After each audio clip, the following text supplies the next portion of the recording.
ಕೊಡಗಿನ ಪ್ರವಾಸೋದ್ಯಮವನ್ನು ಪರಿಸರ ಸ್ನೇಹಿಯಾಗಿ ಮುನ್ನಡೆಸುವುದು ಮತ್ತು ಸ್ಥಳೀಯ ಯುವ ಸಮೂಹಕ್ಕೆ ಉದ್ಯೋಗ ಸೃಷ್ಟಿ ಮಾಡುವ ಕ್ಷೇತ್ರವನ್ನಾಗಿ ಅಭಿವೃದ್ಧಿಪಡಿಸುವ ನಿಟ್ಟಿನಲ್ಲಿ ಕೂರ್ಗ್ ಹೋಟೆಲ್ಸ್ ಮತ್ತು ರೆಸಾರ್ಟ್ ಅಸೋಸಿಯೇಷನ್ ಕಾರ್ಯಯೋಜನೆ ರೂಪಿಸಿದೆ ಎಂದು ಸಂಘಟನೆಯ ಅಧ್ಯಕ್ಷ ದಿನೇಶ್ ಕಾರ್ಯಪ್ಪ ತಿಳಿಸಿದ್ದಾರೆ.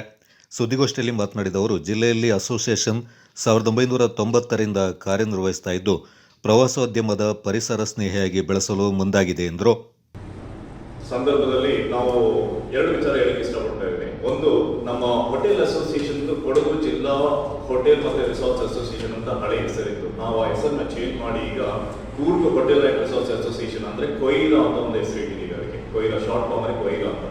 ಕೊಯ್ರಾ ಅಂದ್ರೆ ಯೂನಿಟಿ, ಏಕತೆ, ಅದ್ರ ಬಗ್ಗೆ ರೆಪ್ರೆಸೆಂಟೇಷನ್ ಮಾಡುತ್ತೆ. ಸೊ ಅದೊಂದು ಮಾಡಿದ್ದೀವಿ. ಅದಕ್ಕೊಂದು ಹೊಸ ಲೋಗೋ ಕೂಡ ನಾವು ಮಾಡಿದ್ದೀವಿ. ಇವತ್ತು ಆ ಲೋಗೋನ ಲಾಂಛನ ಕೂಡ ಮಾಡುವಂಥ ಕಾರ್ಯಕ್ರಮ ನಿಮ್ಮ ಮುಂದೆ ಇಟ್ಕೊಂಡಿದ್ದೀವಿ.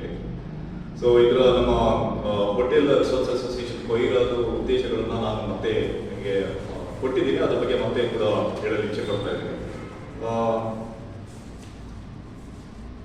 ನಾನು ಕೊಡಗಿನಲ್ಲಿ ಯಾಕಂದ್ರೆ ಈ ಅಸೋಸಿಯೇಷನ್ ಸುಮಾರು 1990ರಿಂದ ನಡ್ಕೊಂಡು ಬರ್ತಾ ಇದ್ದಾರೆ. ಸೊ ಅದರಲ್ಲಿ ನಮ್ಮ ನಾಗೇಂದ್ರ ಪ್ರಸಾದ್ ಅವ್ರದ್ದು ತುಂಬಾನೇ ಒಂದು ಕೊಡುಗೆ ಇದೆ.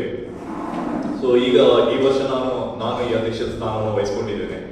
ಸೊ ಆದ್ಯವಾಗಿ ನಮ್ಮ ಕಾರ್ಯಕ್ರಮಗಳ ಬಗ್ಗೆ ನಾನು ಸ್ವಲ್ಪ ಹೇಳಿ ಮತ್ತೆ ಮುಂದೆ ಹೋಗಲು ಇಚ್ಛಿಸ್ತಿದ್ದೇನೆ.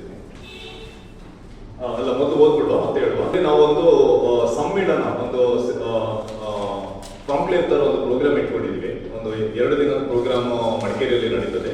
ಅದು ನಮ್ಮ ಜಿಲ್ಲಾಡಳಿತ ಹಾಗೂ ನಮ್ಮ ಟೂರಿಸಂ ಡಿಪಾರ್ಟ್ಮೆಂಟ್ ನೊಂದಿಗೆ ನಾವು ಒಂದು ಕೊಡಗಿನಲ್ಲಿ ಒಂದು ಆದ್ಯವಾಗಿ ಒಂದು ದೊಡ್ಡ ಮಟ್ಟದ ಒಂದು ಸಮ್ಮೇಳನ, ಸೆಮಿನಾರ್ ಮತ್ತೆ ಫುಡ್ ಫೆಸ್ಟಿವಲ್ ಇದನ್ನೆಲ್ಲ ಸೇರಿಸಿಕೊಂಡು ಒಂದು ಅಂಗವಾಗಿ ನಮ್ಮ ಸದಸ್ಯರನ್ನ ಒಳಗೊಳ್ಳುವಂತೆ ಒಂದು ದೊಡ್ಡ ಒಂದು ಪ್ರೋಗ್ರಾಮ್ ಇಟ್ಕೊಂಡಿದ್ದೀವಿ. ಅದು ಏಪ್ರಿಲ್ ಮಂತಲ್ಲಿ ನಡೆಸಲು ಇಚ್ಛಿಸ್ತಿದ್ದೀವಿ. ಹಾಗೆ ನಾವು ಕೆಲವೊಂದು ಉದ್ದೇಶಗಳನ್ನು ಇಟ್ಕೊಂಡು ವೆರಿ ಫೋಕಸ್ ಆಗಿ ನಾವು ನಡೆಸ್ಕೊಂಡು ಹೋಗ್ಬೇಕು ಅಂತ. ಯಾಕಂದ್ರೆ ಕೊಡಗಿನಲ್ಲಿ ನಮಗೆಲ್ಲರಿಗೂ ತಿಳಿದಂಗೆ ಟೂರಿಸಂ ತುಂಬಾನೇ ಒಂದು ದೊಡ್ಡ ಇಂಡಸ್ಟ್ರಿಯಾಗಿ ಬೆಳೀತಾ ಇದೆ ಕೊಡಗಿನಲ್ಲಿ. ಬಟ್ ಇದನ್ನ ನಾವು ಎಲ್ಲರೂ ಮಾತಾಡ್ಕೊಂಡು ಬರ್ತಾ ಇದ್ವಿ ರೆಸ್ಪಾನ್ಸಿಬಲ್ ಟೂರಿಸಂ ಅಂತ. ಬಟ್ ಯಾರು ಇದನ್ನ ರೆಸ್ಪಾನ್ಸಿಬಲ್ ಆಗಿ ಫಾಲೋ ಮಾಡ್ತಾ ಇಲ್ಲ. ಬಟ್ ಆ ನಿಟ್ಟಿನಲ್ಲಿ ಕೂಡ ನಾವು ವರ್ಕ್ ಮಾಡಬೇಕು ಅಂತ ಒಂದು ಪ್ರೋಗ್ರಾಮ್ ಇಟ್ಕೊಂಡು ಬರ್ತಾ ಇದ್ದೀವಿ. ಸೊ ಈಗಾಗಲೇ ಇದಕ್ಕೆ ನಮ್ಮ ಮಡಿಕೇರಿಯಲ್ಲಿ ಪುರಸಭೆಯವರು ಒಂದು ಸ್ಟೇಟ್ಮೆಂಟ್ ಕೂಡ ಕೊಟ್ಟಿದ್ದಾರೆ. ಒಂದು, ಮೊದಲನಾಗಿ ಪ್ಲಾಸ್ಟಿಕ್ ಬ್ಯಾನ್ ಮಾಡುವಂತ ಒಂದು ವಿಚಾರ. ಸೊ ಅದನ್ನು ಕೂಡ ನಾವು ಕೈ ಜೋಡಿಸಿದ್ದೇವೆ. ಖಂಡಿತವಾಗಿ ನಾವು ಇದನ್ನ ಇಂಪ್ಲಿಮೆಂಟ್ ಮಾಡ್ತೇವೆ. ಆದ್ಯವಾಗಿ ಮಡಿಕೇರಿ, ನಮ್ಮ ಹೆಡ್ ಕ್ವಾರ್ಟರ್ಸ್ ಮಡಿಕೇರಿಯಲ್ಲಿ ಅದನ್ನ ಇಂಪ್ಲಿಮೆಂಟ್ ಮಾಡಿ ಮತ್ತೆ ಮೇ ಬಿ ಇಯರ್ಸ್ ಟೈಮ್, 1 ವರ್ಷದೊಳಗಡೆ ಖಂಡಿತವಾಗಿ ಕೊಡಗು ಜಿಲ್ಲೆಯನ್ನೇ ಪ್ಲಾಸ್ಟಿಕ್ ಮುಕ್ತವಾಗಿ ಮಾಡಲು ಒಂದು ನಾವು ಕೈ ಕೂಡ ಜೋಡಿಸಿದ್ದೇವೆ.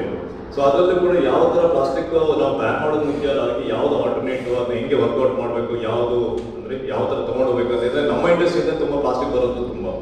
ಫುಡ್ ಪಾರ್ಸಲ್ ಆಗಿರ್ಬೋದು, ಬಾಟಲ್ಗಳಾಗಿರ್ಬೋದು, ಇವನ್ನ ಯಾವ ತರ ಆಲ್ಟರ್ನೇಟ್ ಅಂತ ಆ ನಿಟ್ಟಿನಲ್ಲಿ ಕೂಡ ನಾವು ವರ್ಕೌಟ್ ಮಾಡ್ತಾ ಇದ್ದೀವಿ. TC ಅವರು ಕೂಡ ಇದರಲ್ಲಿ ವಿಚಾರ ವಿನಿಮಯ ಮಾಡ್ಕೊಂಡಿದ್ದೀವಿ.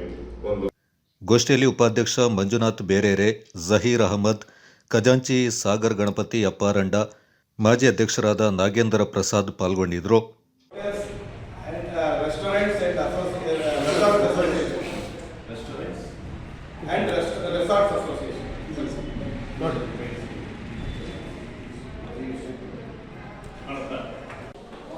ಅತಿ ಹೆಚ್ಚು ಆರ್ಥಿಕ ವ್ಯವಹಾರ ನಡೆಸುವಂತಹ ಒಂದು ಜಿಲ್ಲೆ.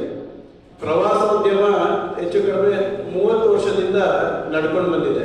1990 ನಮ್ಮ ಅಧ್ಯಕ್ಷರಾದಾಗ 1990ರಿಂದ ಒಂದು ಇತಿಹಾಸ ಇದೆ. ನಮ್ಮ ಗಣೇಶ್ ಅಯ್ಯಣ್ಣ ಅವರು ಮೊದಲು ಅಧ್ಯಕ್ಷರಾಗಿದ್ದರು. ತದನಂತರ JV ಕೋಟೆ ಅವರು ಅಧ್ಯಕ್ಷರಾದರು. ತದನಂತರ ನಾನು BR ನಾಗೇಂದ್ರ ಪ್ರಸಾದ್ ಅಧ್ಯಕ್ಷನಾಗಿ 9 ವರ್ಷ ಪ್ರವಾಸೋದ್ಯಮ ಹಾಗೂ ಅತಿಥಿ ಸತ್ಕಾರೋದ್ಯಮವನ್ನು ಜವಾಬ್ದಾರಿತವಾಗಿ ಮುನ್ನಡೆಸಲು ಕಾರ್ಯನಿರ್ವಹಿಸುತ್ತಿರುವ ಒಂದು ಸಂಸ್ಥೆ. ಪಶ್ಚಿಮ ಘಟ್ಟಗಳ ಹಚ್ಚ ಹಸಿರಿನ ನಡುವೆ ಸ್ಥಿತ ಕೂರ್ಗ್ ಎಂದು ಕರೆಯಲ್ಪಡುವ ಕೊಡಗು ಜಿಲ್ಲೆ ಪ್ರವಾಸಿಗರಿಗೆ ಸ್ವರ್ಗ ಸದೃಶ ಭೂಸಿರಿಯನ್ನು ಹೊಂದಿರುವ ಪ್ರದೇಶವಾಗಿದ್ದು, ಶ್ರೀಮಂತ ಸಂಸ್ಕೃತಿ, ಆತ್ಮೀಯ ಆತಿಥ್ಯವನ್ನು ಸದಾ ಉನ್ನಪಡಿಸುವುದಕ್ಕಾಗಿ ಪ್ರಸಿದ್ಧಿಯನ್ನು ಹೊಂದಿದೆ. ಕೂರ್ಗ್ ಹೋಟೆಲ್ಸ್ ಮತ್ತು ರೆಸಾರ್ಟ್ ಪ್ರವಾಸೋದ್ಯಮದ ಭಾಗವಾಗಿ ಹೊಸದಾಗಿ